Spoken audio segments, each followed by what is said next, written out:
नमस्कार।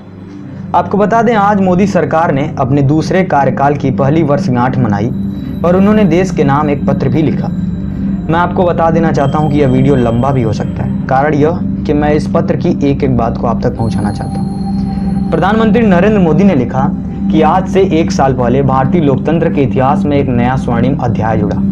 देश में दशकों बाद पूर्ण बहुमत की किसी सरकार को लगातार दूसरी बार जनता ने जिम्मेदारी सौंपी। इस अध्याय को रचने में आपकी बहुत बड़ी भूमिका रही। ऐसे में आज का यह दिन मेरे लिए अवसर है आपको नमन करने का, भारत और भारतीय लोकतंत्र के प्रति आपकी इस निष्ठा को प्रणाम करने का। यदि सामान्य स्थिति होती तो मुझे आपके बीच आकर आपके दर्शनों का सौभाग्य मिलता, लेकिन वैश्विक महामारी कोरोना की वजह से जो परिस्थितियां बनी हैं, उन परिस्थितियों में मैं इस पत्र के द्वारा आपके चरणों में प्रणाम करने और आशीर्वाद लेने आया हूँ। उन्होंने आगे कहा, बीते वर्ष में आपके स्नेह, शुभाशीष और आपके सक्रिय सहयोग ने मुझे निरंतर एक नई ऊर्जा, नई प्रेरणा दी।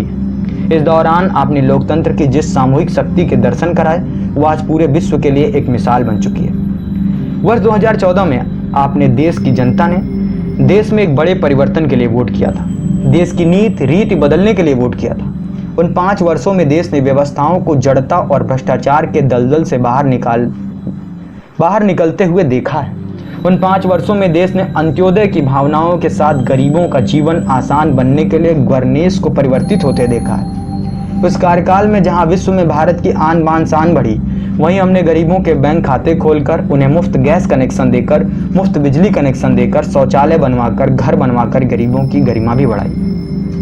उन्होंने आगे कहना जारी रखा, उस कार्यकाल में जहां सर्जिकल स्ट्राइक हुई, एयर स्ट्राइक हुई, वहीं हमने 1 rank 1 pension, 1 nation tax, GST, किसानों की एमएसपी की वर्षों पुरानी मांगों को भी पूरा करने का काम किया। पिछली कार्यकाल देश की अनेक आवश्यकताओं की पूर्ति के लिए समर्पित रहा। वर्ष 2019 में आपका आशीर्वाद देश की जनता का आशीर्वाद देश के बड़े सपनों के लिए था, आशाओं आकांक्षाओं की पूर्ति के लिए था, और इस 1 साल के लिए गए फैसले इन्हीं बड़े सपनों की उड़ान है। आज जन जन से जुड़ी जनमन की जनशक्ति राष्ट्र शक्ति की चेतना को प्रज्वलित कर रही है। गत 1 वर्ष में देश ने सतत नए स्वप्न देखे, नए संकल्प लिए। इन संकल्पों को सिद्ध करने के लिए निरंतर निर्णय लेकर कदम भी बढ़ाए। भारत की इस ऐतिहासिक यात्रा में देश के हर समाज, हर वर्ग और हर व्यक्ति ने बखूबी अपना दायित्व निभाया है। साथ साथ सबका विकास, सबका विश्वास, इस मंत्र को लेकर आज देश सामाजिक हो या आर्थिक, वैश्विक हो या आंतरिक, हर दिशा में आगे बढ़ रहा है। उन्होंने आगे कहा, बीते 1 वर्ष में कुछ महत्वपूर्ण निर्णय ज्यादा चर्चा में रहे और इस वजह से इन उपलब्धियों का स्मृति में रहना भी बहुत स्वाभाविक है। राष्ट्रीय एकता अखंडता के लिए आर्टिकल 370 की बात हो, सदियों पुराने संघर्ष के सुखद परिणाम, राम मंदिर निर्माण की बात हो, आधुनिक समाज व्यवस्था में रुकावट बनी 3 तलाक, या फिर भारत की करुणा का प्रतीक नागरिकता संशोधन कानून हो, ये सारी उपलब्धियां आप सभी को स्मरण है। एक के बाद एक हुए इन ऐतिहासिक निर्णयों के बीच अनेक फैसले, अनेक बदलाव ऐसे भी हैं जिन्होंने भारत की विकास यात्रा को नई गति दी है, नए लक्ष्य दिए हैं, लोगों की अपेक्षाओं को पूरा किया है।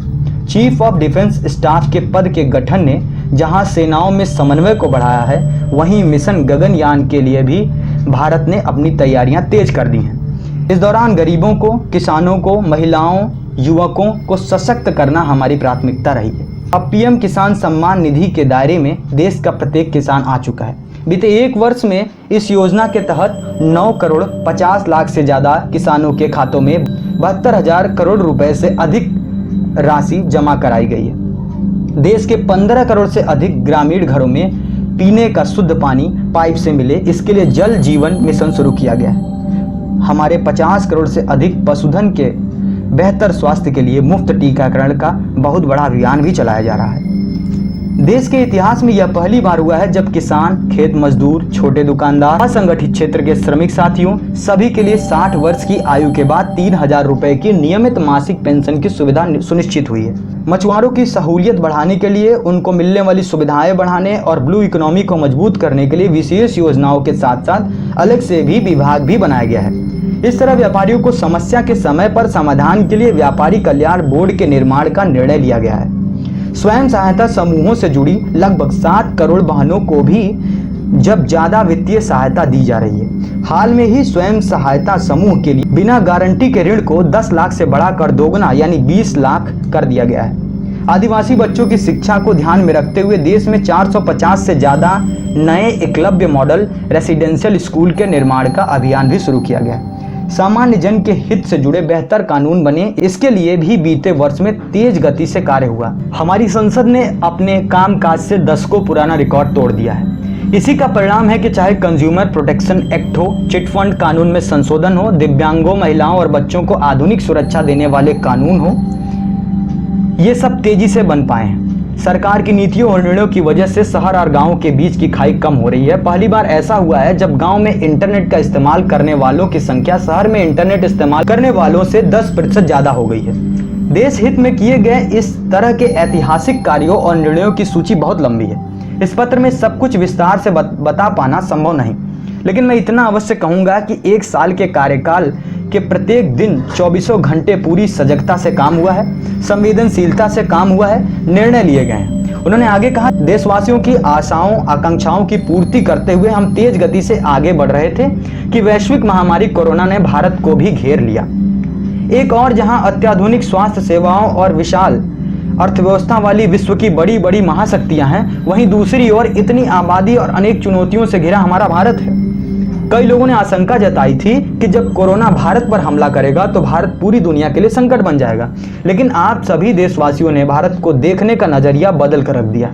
आपने ये सिद्ध कर दिया कि विश्व के सामर्थ्यवान और संपन्न देशों की तुलना में भारतवासियों का सामूहिक सामर्थ्य और क्षमता अभूतपूर्व है।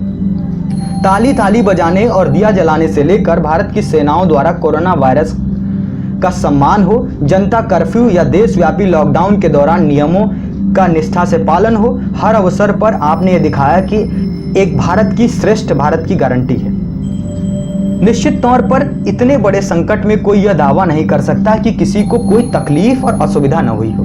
हमारे साथी प्रवासी मजदूर, भाई बहन, छोटे छोटे उद्योगों में काम करने वाले कारीगर, पटरी पर सामान बेचने वाले, रेहड़ी ठेला लगाने वाले, हमारे दुकानदार भाई बहन और लघु उद्यमी, ऐसे साथियों ने असीमित कष्ट सहा है।